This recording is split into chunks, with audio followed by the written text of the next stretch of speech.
He honore he gloria he Maungarongo ki runga I te whenua he whakaaro pai ki ngā tāngata katoa āmine.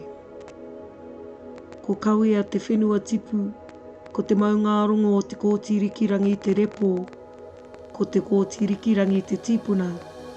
Ko Kenzi ahau he kaitiaki o tēnei whenua nau mai, hara mai ki te Maungarongo o ngā uri o te kōtirikirangi. Welcome to Te Maungarongo o te kōtirikirangi Wetland Restoration Project. Our wetland is a consequence of works by the Drainage Board in 1957. The wetlands and associated riparian areas are therefore the remnants of the bed and banks of the Waipawa River.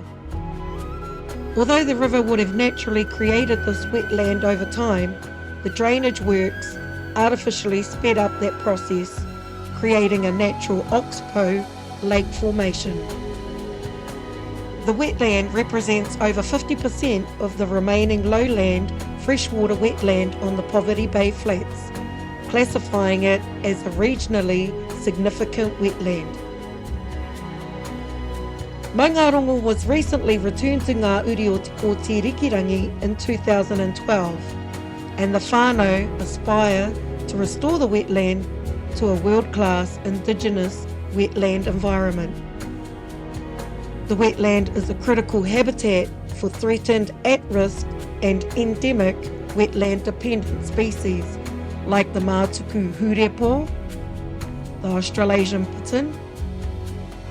It has a high diversity of flora and fauna, high naturalness, high cultural values, long-term ecological viability and high restoration potential.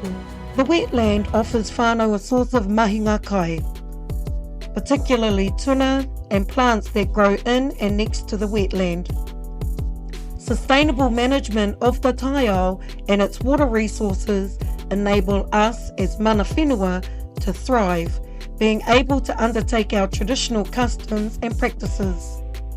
Looking after our taonga species and being a kaitiaki of the whenua not only includes plant and pest control, water monitoring, bird monitoring, cultural monitoring, tree planting, exotic tree and weed eradication, it involves active engagement with whānau, neighbours, tūranga health, EIT, tūranga araro, te whare wānanga o Aotearoa, the Tairawhiti Community Law Centre, schools, community organisations, volunteers, GDC, DOC, hapu and iwi and ongoing planned yearly events.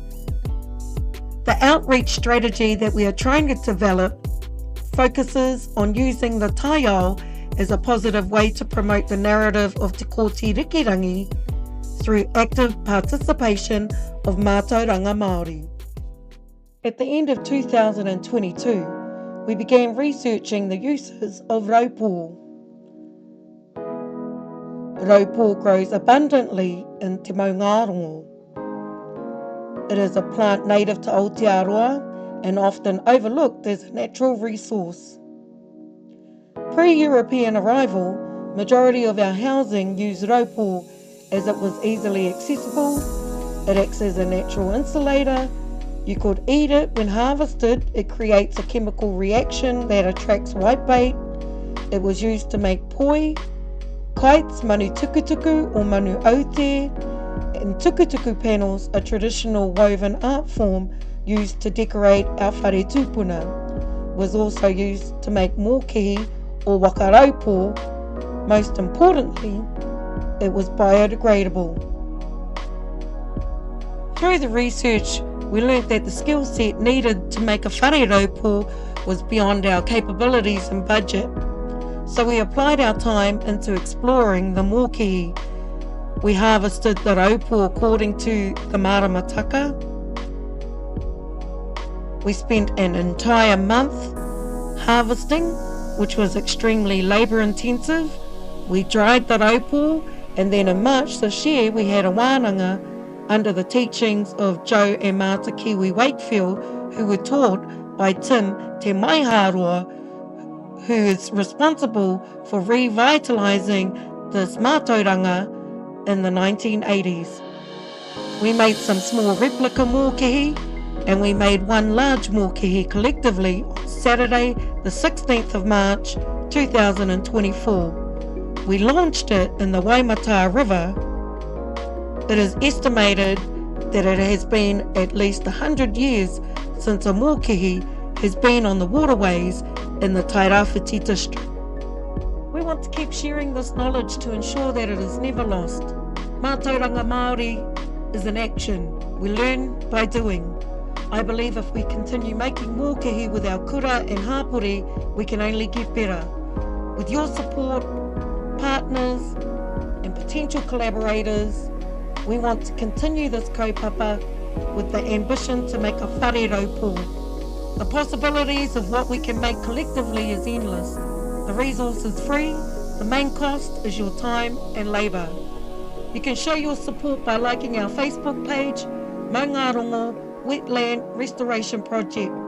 To learn more about Te Kōti Rikirangi and access our educational resources, go to our website www.tetirewhakaari.co.nz. Thank you for listening to this kōrero. We hope you come and visit Te Maungarongo real soon.